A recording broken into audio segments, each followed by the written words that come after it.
Hi there, artists. I am going to show you some other unique ways to make bubble letters. So I bet some of you might already know how to make bubble letters, but I'm going to show you how you can make them into unique things. So for instance, I did this project last year and I first made my bubble letters, and then I worked on sharpening, and then I worked on cutting, and anyway, my overall effect is something like graffiti.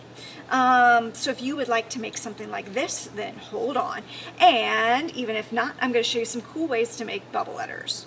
So the first thing you need to do is practice. You definitely need practice pieces. You cannot just make a full artwork expecting it to be gorgeous. You got to practice. So I recommend using your sketchbooks so that you can work on there. The second thing is you will need just a pencil to do this and an eraser. Make sure you're doing have a good eraser. So the first thing you're going to do is to write whatever you would like and whatever type of font you would like it to be. So think about what the word font means. It means the way something is written. All right, so I'm going to press really dark because I want you to see it from the video screen.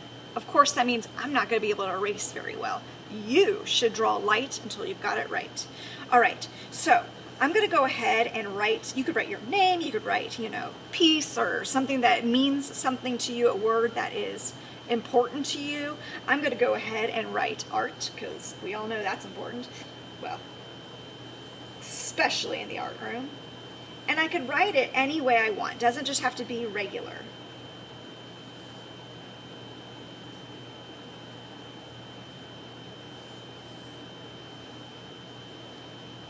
All right. So that is your skeleton. Eventually, I will erase everything I just made there because that is your skeleton. You don't want it sticking out of your skin. Disgusting.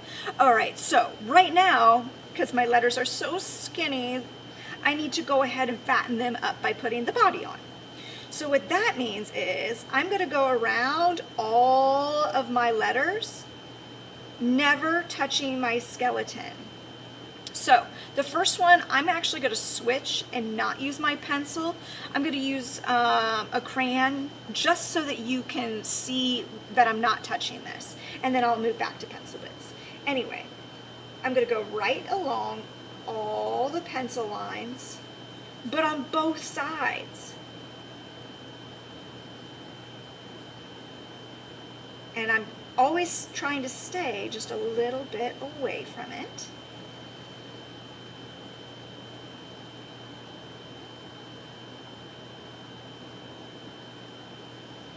And then with things that have an inside shape, like an A has a bit of an inside, the R has an inside, you might want to go ahead and put the inside bit in there. All right, the A is done.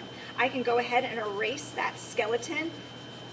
Oh, you can barely erase mine because I drew so dark. That's why you don't draw dark. Because then you could see your nasty erase marks. Ta-da! All right, so this one though, I'm going to use a pencil because I want to show you some other stuff you could do. I'm going around, never touching the original R. I still have the inside noogie bit, but let me go ahead and erase, and you can see what I've got so far. Because maybe you want your inside noogie bit to look different. It doesn't have to be the same.